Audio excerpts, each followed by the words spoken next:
اعوذ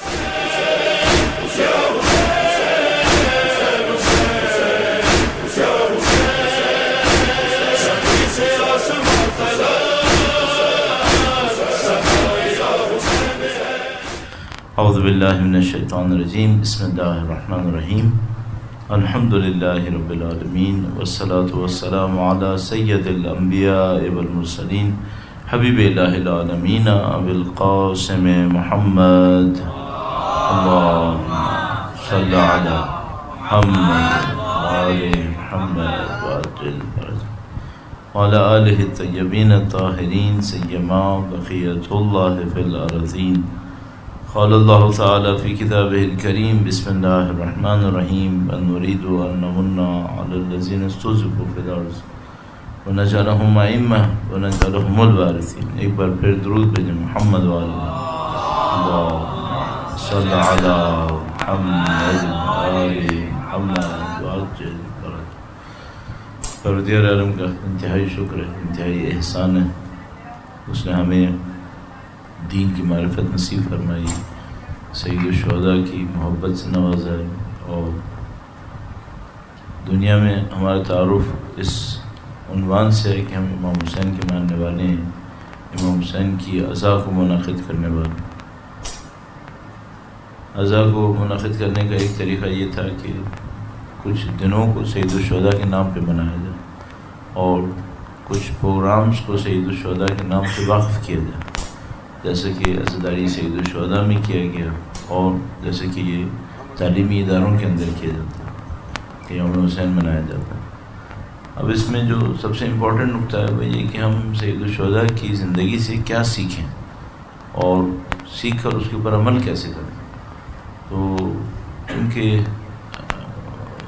باقاعدہ مجلس نہیں پڑھنی ہے، صرف یہ چند نکات عرض کرنا ہے، لہٰذا میں 2-3 پوائنٹ سوچوں گا کہ یہ اگر ہم سید الشہداء سے سیکھ لیتے ہیں اور اس پہ عمل کرتے ہیں تو ہماری زندگی امام حسین کے راستے کے اوپر انشاءاللہ چل نکلے گی. اور خدا نہ کرے نعوذ باللہ اگر یہ نہیں ہوا تو پھر ہم نام لینے والے تو ہوں گے لیکن سید الشہداء کی طرح کام کرنے والے نہیں بن پائیں گے، نعوذ باللہ تعالیٰ. اور سب سے بڑا جو ہمارے پاس موقع ہے وہ یہ ہے کہ انشاءاللہ ہم سید الشہداء کے فرزند کے ظہور کا انتظار کر رہے ہیں. تو اگر ہمارے کیریکٹر میں وہ چیزیں ہوئیں کہ جو سید الشہداء نے ہمیں سکھائی ہیں تو شاید امید قوی ہے کہ ہم ان کے فرزند کی نصرت کے لیے انشاءاللہ کام آ سکیں. تو وہ کیا پوائنٹس ہیں اور کس طریقے سے اس پہ عمل کرنا ہے چند منٹ سے آپ کی خدمت میں عرض کروں گا. درود بھیجیں محمد وآل محمد اللہم صلی علی محمد وآل محمد. پہلی چیز جو سمجھ میں آتی ہے وہ یہ کہ اگر انسان کی زندگی اصول کے اوپر نہ ہو، قانون کے اوپر نہ ہو، بے اصول انسان کسی بھی طریقے سے معاشرے کے لیے فائدہ مند نہیں ہو سکتا، معاشرے کے لیے نقصان دہ ہوتا ہے. اچھا، اس میں اصول اور ضابطے میں کچھ لوگ ہوتے ہیں جن کی زندگی دنیا کے اصولوں پہ ہوتی ہے، کچھ لوگ ہوتے ہیں جن کی زندگی خدا کے بنائے ہوئے اصولوں پہ ہوتی ہے. ابھی اس سے پہلے کہ ہم یہ سوچیں اصول کس کے ہیں، سب سے بڑا مسئلہ یہ کہ کوئی اصول ہے یا نہیں ہے. تو اگر کوئی انسان ایسا ہو جس کی زندگی میں اصول نہ ہو، اچھا زندگی میں اصول نہیں تو اس کا مطلب کیا ہے؟ اس کا مطلب ہے نفسانی خواہشات. یہ صرف اپنی خواہشات کے اوپر چلتا ہے، جو اس کے دل میں آتی ہے کرتا ہے، کوئی رکاوٹ نہیں ہونی چاہیے، کوئی اس کو منع کرنے والا نہیں ہونا چاہیے. خدا نہ کرے نعوذ باللہ کسی دن گناہ کا ارادہ کرے گا گناہ کرے گا، کسی دن نعوذ باللہ تعالیٰ کسی کو لوٹنا چاہے گا لوٹ لے گا. یہ جو بے اصول انسان ہوتا ہے یہ کسی کا ساتھ نہیں دے سکتا، کسی کا ساتھ نہیں دے سکتا. سید الشہداء کا کہاں ساتھ دے گا، امام حسین کا کہاں ساتھ دے گا. تو جو پہلی چیز سید الشہداء اور ان کے ماننے والوں سے ہم سیکھ سکتے ہیں وہ یہ کہ زندگی میں اصول ہونا چاہیے. اچھا اب دیکھیں ہمارے پاس جو سید الشہداء کے واقعے میں مورد نظر آتے ہیں، اگر اصول ہوں تو اصول گمراہی سے بچا لیتے ہیں، اصول نہ ہوں تو پھر گمراہی میں مبتلا ہو جاتا ہے انسان. مثلا 2 مثالیں ہمارے سامنے واقع کربلا میں. ایک حضرت حر کی مثال، وہ تو برائی کے لشکر کے سردار تھے، یزید کے لشکر کے سردار تھے. وہ 1000 کا لشکر تھا جس کے وہ سردار تھے. سید الشہداء کو تو لشکر 100 کے قریب بھی نہیں تھا. گرچہ وہ برائی کے سردار تھے اور سید الشہداء کو روکنے آئے تھے. انہوں نے جو گناہ کیا تھا وہ گناہ اگر عام طور پہ دیکھا جائے قابل بخشش نہیں ہے. امام معصوم کا کوئی راستہ روک لے، امام معصوم سے کوئی جنگ کا اظہار کرے، امام معصوم سے دشمنی کا اظہار کرے، اس کے بعد اس کے لیے کیا بچتا ہے دنیا اور آخرت. لیکن ان کی زندگی میں کچھ اصول تھے. مثلا ان کی زندگی کا ایک اصل یہ تھا کہ وہ مظلوم کے اوپر شمشیر نہیں چلانا چاہتے تھے. وہ اپنے آپ کو سمجھتے تھے کہ میں چونکہ مجھے حکم ملا ہے تو میں معذور ہوں. تو وہ کہتے تھے مجھے میرے کمانڈر نے حکم دیا لہذا میں معذور ہوں، لہذا میں کر رہا ہوں. لیکن اگر کمانڈر مجھے یہ کہے گا کہ میں مظلوم کے اوپر شمشیر چلاؤں، نہیں، شمشیر نہیں چلاؤں گا. سید الشہداء کو جب انہوں نے دیکھا مظلوم ہے، شب عاشور تک فکر کر رہے تھے، سوچ رہے تھے کہ شاید جنگ نہیں ہو، معاملہ ختم ہو جائے گا. وہ خود سید الشہداء کے چاہنے والے تھے. کس جگہ سے پتہ چلتا ہے؟ جب دونوں فوجیں ایک دوسرے کے سامنے آئی، نماز کا وقت آیا، سید الشہداء نے ان سے پوچھا، پانی سید الشہداء نے پہلے پلایا. اصولی طور پر پہلا اصول جس میں حضرت حر اپنی زندگی میں سید الشہداء کے سامنے سر جھکانے پہ مجبور ہوئے وہ یہ کہ وہ اپنے محسن پہ شمشیر کیسے چلائیں. وہ پیاسے تھے، مر رہے تھے، ان کا لشکر ختم ہونے والا تھا. سید الشہداء نے ان کی پیاس کو پورا کیا تو ان کا احسان ہو گیا. تو پہلا تو یہی معاملہ ہو گیا. دوسرا معاملہ یہ ہوا کہ جب دونوں نماز کے موقع پر آئے تو سید الشہداء نے پوچھا کہ تم اپنے لشکر کی خود امامت کراؤ گے، ہم علیحدہ نماز پڑھیں گے یا تم ہمارے ساتھ نماز پڑھو گے؟ کہا کہ یہ تو ہو ہی نہیں سکتا کہ آپ کسی جگہ پہ کھڑے ہوں اور میں لشکر کی امامت کراؤں. ہم دونوں ساتھ پڑھیں گے، آپ امام جماعت ہوں. یہ اصولی زندگی ہے نا. تیسرا اصول جو سید الشہداء کی والدہ کے معاملے میں دیکھا گیا، انہوں نے کہا کہ ٹھیک ہے میری آپ کے ساتھ دشمنی ہے لیکن میں آپ کی والدہ کے لیے غم کا تصور نہیں کر سکتا. تو یہ جو اصول زندگی میں ہوتے ہیں یہ انسان کو جتا دیتے ہیں. دوسری شخصیت جو ہمیں نظر آتی ہے واقعہ کربلا میں وہ زہیر بن قین بجلی کی. زہیر بن قین بجلی واقعہ کربلا سے پہلے اہل بیت کے چاہنے والے تھے لیکن سیاسی طور پر مخالف کیمپ میں تھے. سیاسی طور پہ اہل بیت کے کیمپ میں نہیں تھے بلکہ وہ مخالفین میں شمار کیے جاتے تھے. لیکن سید الشہداء جانتے تھے کہ زہیر کے اندر بھی زندگی میں ایک اصل ہے اور زہیر نے اپنی زندگی میں اصل یہ بنایا تھا کہ اگر کوئی کسی کا ساتھ نہیں دے گا حق پر ہونے کے باوجود تو زہیر ساتھ دیں گے. انہوں نے اپنی زندگی میں اصل بنایا تھا. تو ایک مشترکہ اصل تھا جو ان سب کے پاس تھا، وہ ایک ان میں سے کوئی بھی موت سے نہیں ڈرتا تھا. یہ ان کا مشترکہ اصل تھا. تو ہمیں بات سمجھ میں آتی ہے ہماری اور آپ کی زندگی میں اگر اصل نہیں ہے، اصول نہیں ہے، ضابطہ نہیں ہے، ہم کام نہیں آ سکتے. اب مثال کے طور پر کوئی بچہ، کوئی بڑا، ظاہر کسی پہ میں اشارہ نہیں کرنا چاہوں، اصل کے طور پہ کیا، جب مرضی چاہے جھوٹ بول دے، جب مرضی چاہے نعوذ باللہ غلط کام کر دے، یہ امام حسین کا ساتھ دے سکتا ہے؟ کیسے ساتھ دے سکتا ہے؟ تو ہمیں اپنی زندگی میں اصل بنانا پڑے گا. اچھا، جو انسان زندگی میں اصل بناتا ہے اور جو انسان اپنی زندگی میں اصول نہیں بناتا، کس کی زندگی آسان ہوتی ہے؟ دیکھنے میں یہ لگتا ہے جو زندگی میں اصول نہیں بناتا اس کی زندگی آسان ہے. جب چاہے گا جھوٹ بول لے گا، جب چاہے گا غلط کام کر لے گا، جب چاہے گا جو کرنا چاہے کر لے گا. لیکن ہمیں پتہ ہے کہ جو اس طرح کی زندگی گزارتا ہے آخر میں اس کی زندگی بہت سخت ہوتی ہے. اس کو اپنی زندگی اسے جال میں پھنسا لیتی ہے. اس کی لالچیں، اس کی ہیرس، اس کی دشمنیاں اس کو ختم کر دیتی ہیں. تو آخر میں یہ ہوتا ہے کہ جس کی زندگی میں اصول ہوتے ہیں وہ مطمئن ہوتا ہے، اسے کوئی پرابلم نہیں ہوتی. اگر اپنے اصول کے اوپر جان بھی دینی پڑے تو وہ مطمئن ہوتا ہے میں نے کام صحیح کیا. بالکل یہی مثال دوں گا جیسے حضرت حر علیہ السلام کی مثال. ٹھیک ہے انہوں نے جان دی اور سخت جان دی، اتنے بڑے لشکر کو چھوڑ کے چھوٹے سے لشکر کے پاس آ گئے جس کی جیتنے کا کوئی چانس نہیں تھا، لیکن اس کے باوجود اپنی زندگی میں مطمئن تھے. اور آخر میں جو خدا تعالیٰ نے ان کو انعامات نصیب کیے، پہلا انعام یہ کہ سید الشہداء کے زانو اقدس پر انہوں نے جان دی. دوسرا انعام یہ ہے کہ سید الشہداء نے اپنا رومال نکال کر ان کی پیشانی پہ باندھا تھا اور وہ ایسا ان کی نصیب میں آیا کہ پھر بعد میں صدیوں بعد بھی ان کی قبر کسی بادشاہ نے جب نکالنے کی کوشش کی، شاہ اسماعیل صفوی نے، تو نکال نہیں سکا. تو زندگی اصل ہونی چاہیے، زندگی میں اصول ہونے چاہیے. پہلی بات یہ ہو گئی. درود بھیجے گا محمد و آل محمد صلی اللہ علیہ محمد آل محمد. عاجل۔ دوسری بات یہ کہ سید الشہداء نے ہمیں جو پیغام دیا وہ یہ کہ جو مشکلات برداشت کیں وہ کیسی تھیں، جو سید الشہداء شہید ہوئے وہ کیسا تھا، جو سید الشہداء نے مقابلہ کیا وہ کیسے تھا، لیکن ان سب کے پیچھے جو چیز سب سے اہم نظر آتی وہ یہ کہ سید الشہداء جو کچھ کر رہے تھے وہ خدا کے لیے کر رہے تھے۔ یہ سب سے اہم پیغام۔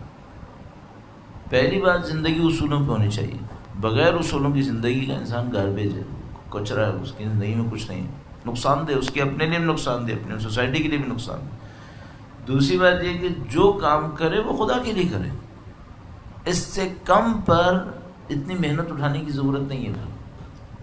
مثلا انسان کسی مشکل میں پھنسے گا، وہاں پر سختیاں جھیلنی پڑیں گی، شاید لوگوں کی مخالفت اٹھانی پڑے، شاید جان جائے۔ اچھا اگر خدا کے لیے نہیں ہے تو کس کے لیے ہے پھر؟ دنیا کے لیے؟ دنیا کی اتنی قیمت ہے؟ کیوں دنیا کے لیے سب اٹھاؤں جبکہ دنیا میں رہنا نہیں ہے، مرنا ہے آپ؟ تو دنیا کی تو ورت نہیں ہے سر۔ میں ایک دفعہ ایک صحرا میں گیا، سندھ اور اس کی انڈیا کی جو پاکستان انڈیا کی بارڈر کے قریب صحرا ہے، وہاں پہ ایک آدمی ملا، دور دور تک کوئی آبادی نہیں تھی، دور دور تک کوئی آبادی نہیں تھی، ایک صحرا کے اندر ایک آدمی بیٹھا ہوا تھا فیملی کے ساتھ، اور میرا خیال میں اس کے پاس کوئی 8-10 بکریاں ہوں گی، شاید ایسے کوئی جانور ہوں گے، اور لوگ بتا رہے ہیں وہاں پانی ہے ہی نہیں، اصلا دور دور تک پانی نہیں ہے، کنواں بھی کھودو گے نہیں نکلے گا پانی۔ تو اس سے ملے، اس سے پوچھا تم یہاں کیوں بیٹھے ہو؟ تو میرے سمجھ میں یہی نہیں آیا تھا کہ بھئی یہاں بیٹھے کیوں؟ تم یہاں کسی نے تمہیں زبردستی بٹھایا؟ کہنے لگا نہیں، زبردستی کوئی نہیں بٹھائے گا، تم یہاں کیوں بیٹھے ہو؟ کہنے لگا میں شہر جاؤں اور وہ طاقتور لوگ مجھے ذلیل کریں، میں یہاں عزت سے بیٹھا ہوں۔ یہ بڑی بات ہے۔ کہنے لگا میں کیا کروں، وہاں شہر جاؤں گا پھر وہاں پہ لوگ میرے ساتھ زور زبردستی کریں گے، ایک غلط بات کہے گا، پھر میرے سر پہ طاقت دکھائے گا، یہاں بیٹھا ہوں، یہاں پہ کوئی میرا پوچھنے والا نہیں، عزت سے بیٹھا ہوں۔ تو میں نے کہا بالآخر مشکل تو آتی ہوگی، جب کوئی بیمار پڑ جائے گا، اتنی دور شہر ہے۔ کہنے لگا وہ مشکل میرے لیے آسان ہے، لوگوں کے سامنے سر جھکاتا پھروں، میرے لیے بہت مشکل ہے، میں نہیں کر سکتا۔ تو میں دیکھ رہا تھا یہ انسان اپنے اندر آزاد انسان ہے، بہت بڑی بات ہے۔ اس میں جو چھوٹی سی کمی رہ گئی وہ کیا تھی؟ خدا کے لیے کرے، قیمت بن جائے گی۔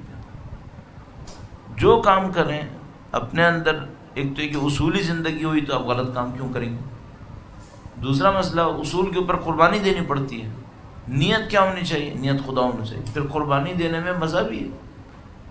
سید الشہداء نے جو کربلا میں قربانی دی، ہم سب کو پتہ ہے کہ اس سے بڑھ کر قربانی پوری تاریخ انسانیت میں کبھی نہیں ہوئی، نہ کبھی ہوگی۔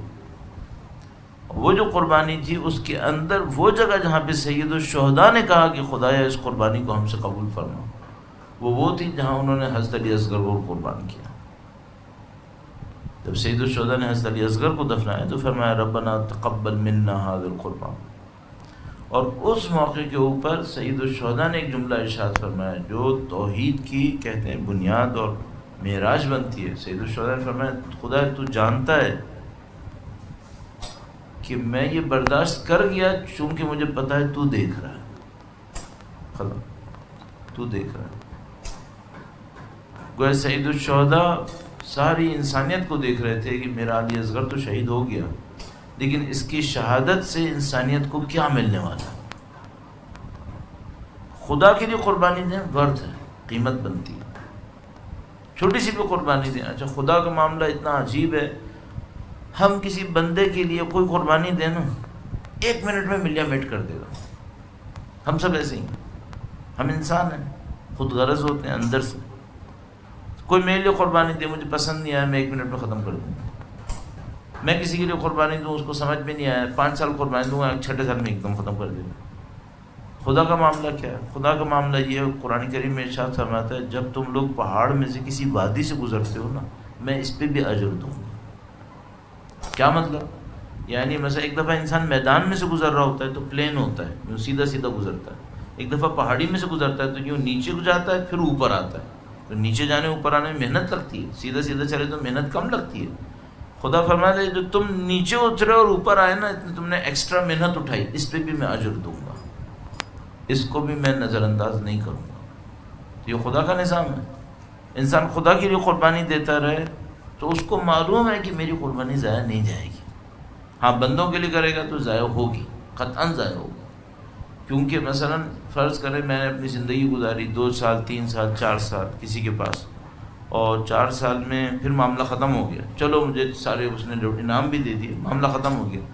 4 سال زندگی کی کوئی واپس لا سکتا ہے کیا؟ کہاں سے واپس آئیں گے؟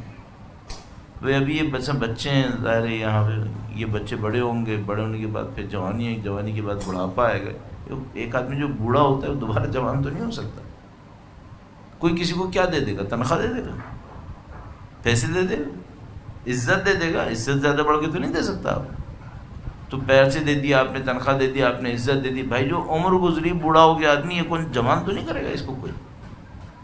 یہ کون کرے گا؟ یہ خدا کر سکتا ہے. فرماتا ہے میں تمہیں جنت میں لے کے جاؤں گا، خالدین فیہا، کبھی موت نہیں آئے گی تمہیں. یہ سب خدا کر سکتا ہے. جو اگر اس سے کم پہ کوئی کام کرے تو وہ سمجھ لیں اس کو دھوکہ ہو گیا بیچارے کو.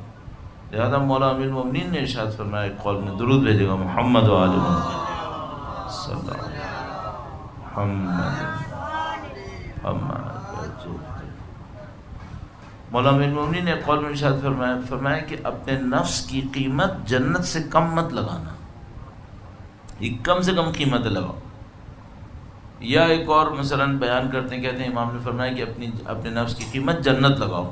مطلب وہی رہے گا کہ یعنی جنت سے کم نہیں لگاؤ. کیوں جنت سے کم لگاؤ گے؟ تمہیں دھوکہ ہو گیا. جو تم نے دیا وہ زیادہ تھا، جو تمہیں ملا وہ کم تھا. جو کام کرے خدا کی خاطر کرے. 2 باتیں ہوں گی. ایک تیسری بات اور عرض کروں. پہلی بات اصولی زندگی گزارو. دوسری بات جو کام کرو خدا کی خاطر کرو. اس سے کم کرو گے دھوکہ ہو جائے گا، اور جو دو گے وہ کم زیادہ ہو جائے گا، جو ملے گا وہ کم ہوگا. تیسری بات، اگر زندگی میں کسی کو مشکل نہیں اٹھانی اسے کچھ نہیں ملے گا. زندگی مشکلات کا نام ہے، زندگی آسائشوں کا نام نہیں ہے.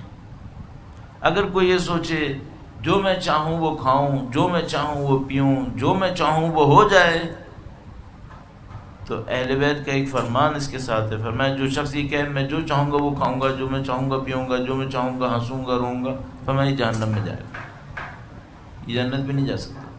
کیوں؟ خدا متعال نے اپنے راستے کو، جیسے کہ روایت میں فرمایا، محفوف بالبلا، خدا نے اپنے راستے کو امتحانوں میں رکھا ہے.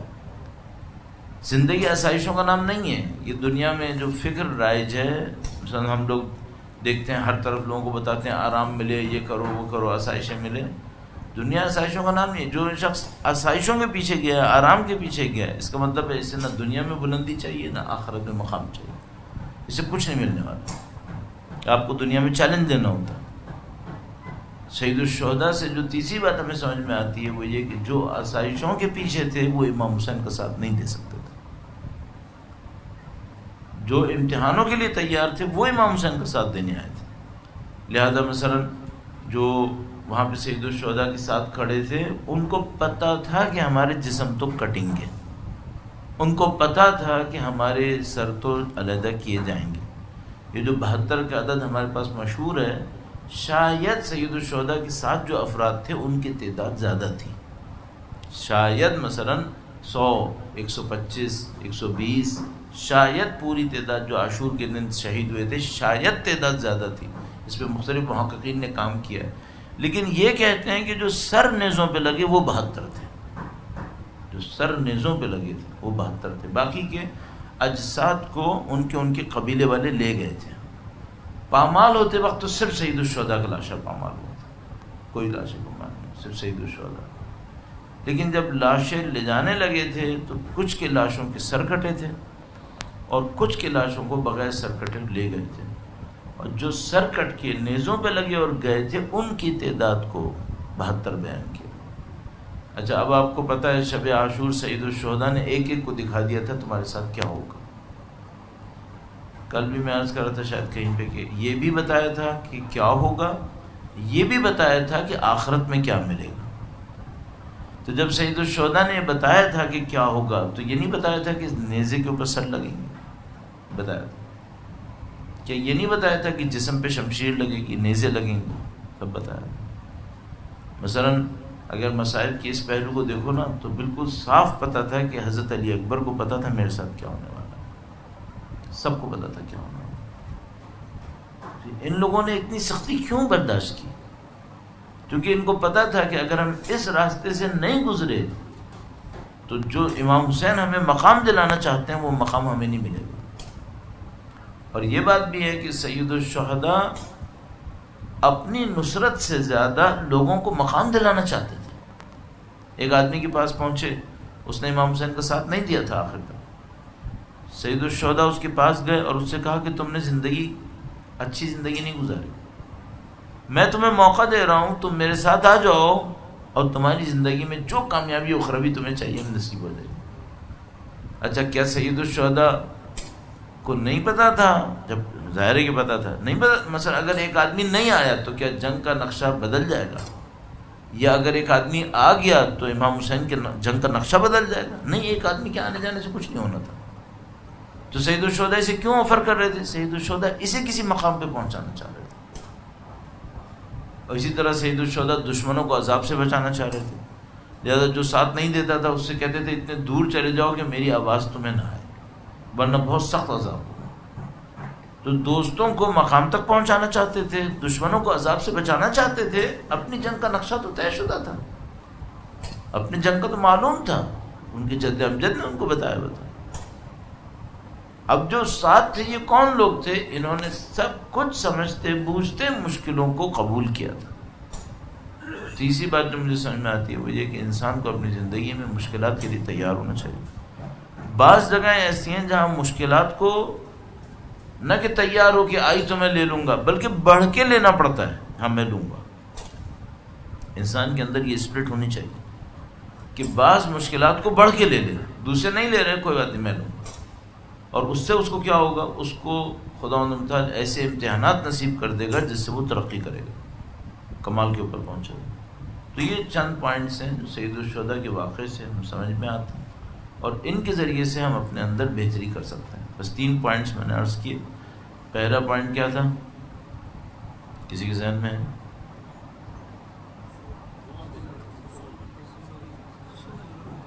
اصولوں میں زندگی گزارے۔ اگر اصولوں میں زندگی نہیں گزارے گا تو پھر اس کی زندگی کسی قیمت کے اندر نہیں پہنچے گی۔ کوئی اصول نہیں ہوا تو پھر وہ بے اصول زندگی کے اندر نعوذ باللہ تعالی، میں نے عرض کیا چوری بھی کر لے گا، پھر تو کوئی اصول ہی نہیں ہے، پھر ضابطہ ہی نہیں ہے، پھر قیمت ہی نہیں ہے انسان۔ دوسری بات کیا تھی؟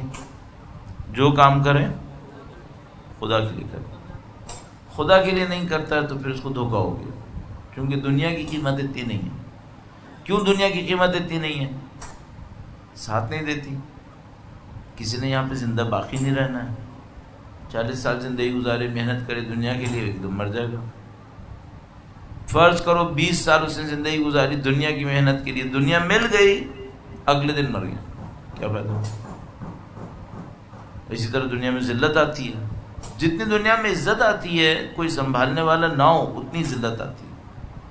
دنیا کی ہر چیز اس اعتبار سے مشکل میں، تو جو کام کرے خدا کے لیے کرے، کیونکہ خدا ہمیشہ اجر دیتا ہے، اور خدا تعالیٰ کسی کے اجر کو کبھی ضائع نہیں ہونے دیتا، قرآن کریم میں ارشاد فرمایا۔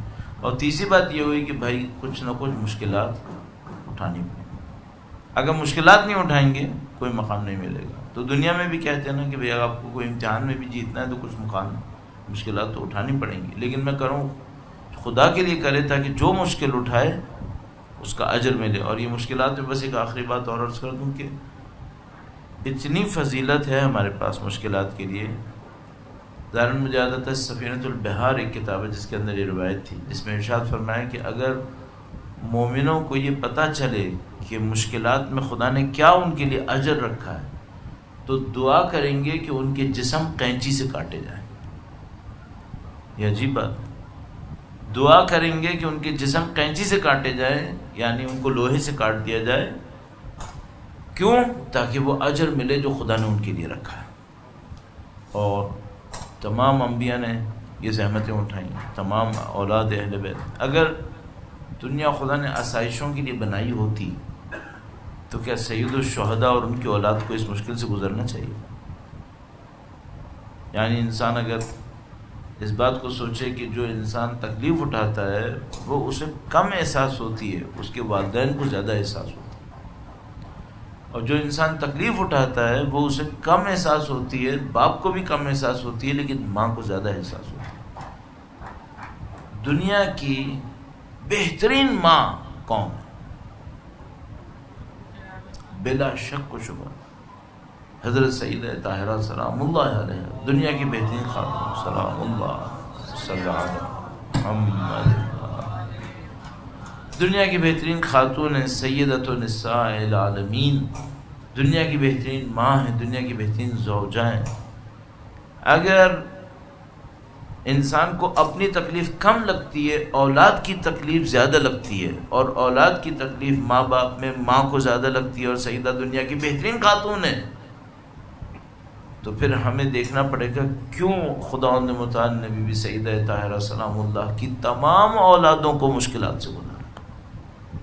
اگر مشکلات برائی ہوتی ہے اللہ کی راہ میں تو بی بی سیدہ کو اس مشکل میں نہ ڈالتے، خود مشکلات سے گزری، اور ان کی زندگی کیا تھی ہمیں معلوم ہے۔ باپ کو مشکلات میں دیکھا، اپنے شوہر کو مشکلات میں دیکھا، خود مشکلات سے گزری، اور جو ان کی اولاد کے ساتھ ہوا وہ تو اللہ جانتا۔ ایک کے جگر کے ٹکڑے ہوئے،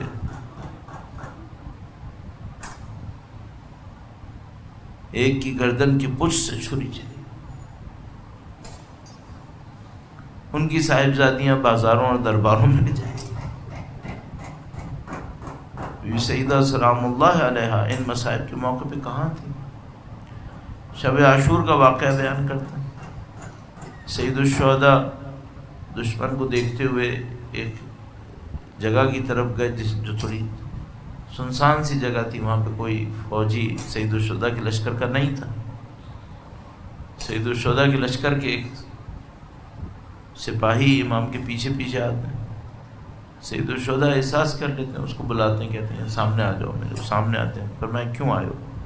کہا میں اس لیے آیا ہوں کہ خدا نہ کرے کوئی دشمن آپ کے پیچھے سے حملہ نہ کر دے آپ۔ سید الشہداء کہتے ہیں تمہیں خدا اجر دے۔ پھر سید الشہداء ایک جگہ دکھاتے ہیں، کہتے ہیں دیکھو یہاں پہ دشمن کا کوئی سپاہی نہیں ہے، کیا تمہارا دل چاہتا ہے کہ یہاں سے چلے جاؤ اپنی جان بچا؟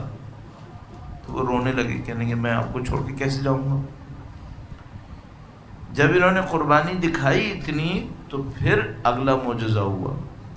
انہوں نے کہا اے امام مجھے یوں لگ رہا ہے جیسے کوئی خاتون کے رونے کی آواز آ رہی ہے، چونکہ یہ امام حسین کی وفاداری کا پیغام امتحان دے چکے تھے، اور اپنے موقع کے باوجود امام حسین کو چھوڑ کر نہیں گئے تھے، تو خدا نے ان کو فضیلت دی کہ ان کو سیدہ طاہرہ کے رونے کی آواز آئی۔ کہا مجھے کسی خاتون کے رونے کی آواز آ رہی۔ سید الشہداء نے فرمایا کہ تم نہیں جانتے میری ماں ہے۔ یہ جملے ظاہر ہے کہ حقیقت ہے۔ اب اگر ہم اتنا جانتے ہیں کہ بی بی سیدہ طاہرہ سلام اللہ علیہ سید الشہداء کے اس قول کے مطابق شب عاشور میدان کربلا میں تھی، تو تصور کریں کہ انہی کے سامنے ان کی اولاد کے خیمے جلے، انہی کے سامنے سید الشہداء کا سر اقدس جدا ہوا، نیزے پہ لگا، لاشیں پامال ہوئی، اور بھی میں نے ساری مصیبتیں جھیلنی۔ کیوں؟ جس طرح امام حسین نے کہا خدایا میں نے ساری مصیبتیں جھیلیں چونکہ تو دیکھ رہا ہے، تو سیدہ کا جملہ بھی یہی تھا، خدا ہے ساری مصیبتیں جھیلنی کیونکہ تو دیکھ رہا ہے، اور اللہ نے اجر دکھا دیا۔ آج ساری دنیا یا حسین کر رہی، کروڑوں لوگ امام حسین کے روضے پہ جمع۔ خدا نے تعالیٰ سے دعا کرتے ہیں خدایا تو جو واسطہ نبی اور اولاد نبی کا، سید الشہداء کے غم میں آنسوؤں کا واسطہ، ہمارے دل میں جو تو نے غم دیا امام حسین کے لیے اس کا واسطہ، ہمیں سید الشہداء کے راستے پر چلنے کی سعادت نصیب فرما۔ خدا دنیا میں جو کوئی جہاں کہیں بھی امام حسین کے لیے کوششیں کر رہا ہے، جد و جہد کر رہا ہے، عزاداری میں مشغول ہے، اس کی جان مال عزت و آبرو کی حفاظت فرما۔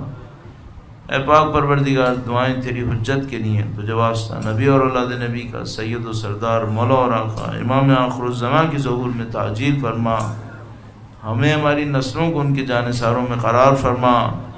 خدایا ہماری زندگیوں کا اختتام دین کی راہ میں شہادت قرار فرما۔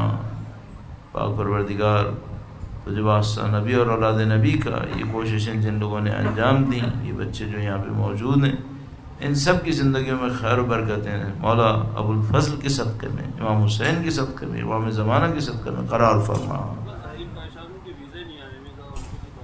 پروردگار عالم سے دعا کرتے ہیں خدایا تو نے زیارات نصیب فرمائی ہیں اس زمانے کے اندر، جو زیارت کے لیے تشریف لے جا چکے ہیں ان کی زیارتوں کو اپنی بارگاہ میں قبول فرما، اور جو زیارات کی متمنی ہیں، زیارت کرنے کا ارادہ کر رہے ہیں بحق کے سید الشہداء، ان کو زیارات کی توفیق نصیب فرما۔ ربنا تقبل منا انک انت السمیع العلیم بجاہ محمد و آلہ الطاہرین۔